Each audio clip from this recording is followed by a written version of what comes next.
2014, una familia en el estado de Nueva Jersey, en Estados Unidos, compró la casa con la que había soñado durante años. La casa era grande, hermosa y parecía tranquila. Estaba en una calle silenciosa. Desde fuera, parecía la casa perfecta para una familia. Parecía ideal para un nuevo comienzo.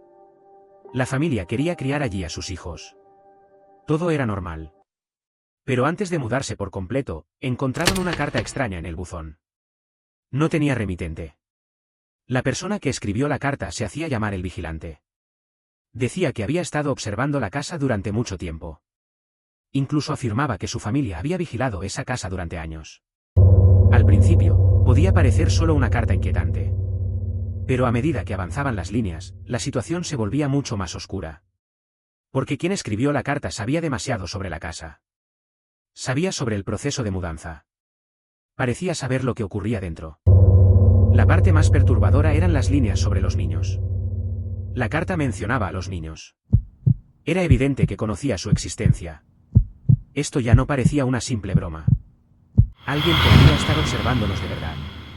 Y ese pensamiento cambió completamente el ambiente de la casa desde el primer día. La familia sintió un miedo profundo. Antes de instalarse por completo, llamaron a la policía. El caso fue investigado.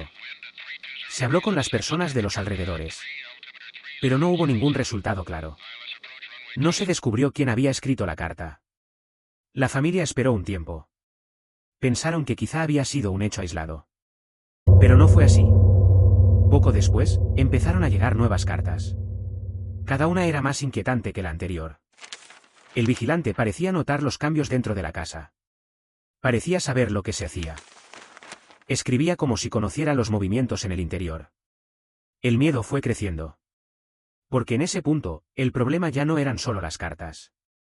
El verdadero miedo era la posibilidad de que alguien los estuviera observando. La familia ya no se sentía tranquila. El más mínimo sonido por la noche los ponía nerviosos. Incluso mirar el buzón les causaba tensión.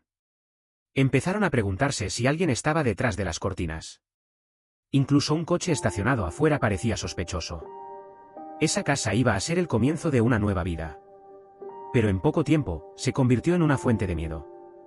A veces, una persona puede sentir más miedo en su propio hogar que en un lugar desconocido. Y eso fue exactamente lo que ocurrió. La investigación continuó. Se sospechó de varias personas. Especialmente algunos vecinos cercanos llamaron la atención. Porque quien escribió esas cartas debía conocer muy bien la casa. Una teoría decía que era un vecino obsesionado. Otra teoría sugería que todo era una broma enfermiza.